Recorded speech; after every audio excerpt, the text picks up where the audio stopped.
લોભિયા લોભમાં મરે ને દુતારા ભૂખા ન મરે તે કહેવત સાચી સાબિત થઈ છે। ફરી એકવાર સરકારી બાબુ લાંચ લેતા ઝડપાયા છે। જી હા, લાંચ લુસરત વિરોધી બ્યુરોએ સુરત મહાનગરપાલિકાના વરાછા ઝોન ઓફિસના ક્લાર્કને 3,500 રૂપિયાની લાંચ લેતા રંગે હાથ ઝડપી પાડ્યા છે। લાંચિયા ક્લાર્ક રાકેશ કુમાર ચંદુભાઈ શ્રીમાળી આકારણી વિભાગમાં ફરજ બજાવે છે। ફરિયાદી નાગરિકના મકાનના ગ્રાઉન્ડ ફ્લોરના રૂમને આરોપીએ કોમર્શિયલ ગોડાઉન ઠરાવીને 12,000 રૂપિયા વાર્ષિક પ્રોપર્ટી ટેક્સ લાદવાની ધમકી આપી હતી।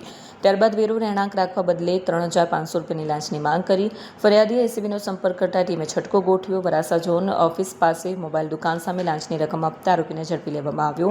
એસીબીએ તમામ રકમ રિકવર કરી છે અને ભ્રષ્ટાચાર નિવારણ અધિનિયમ હેઠળ ગુનો નોંધીને તપાસ શરૂ કરી છે।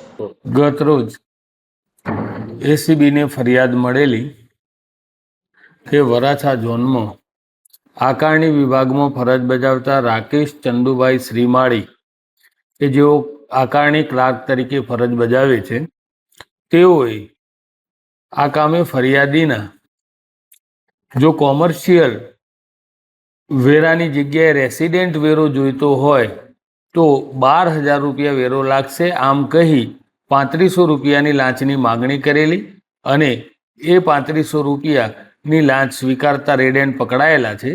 તેઓ વિરુદ્ધ કાયદેસર કાર્યવાહી હાથ ધરી અને ગુનો રજીસ્ટર કરવામાં આવેલો છે।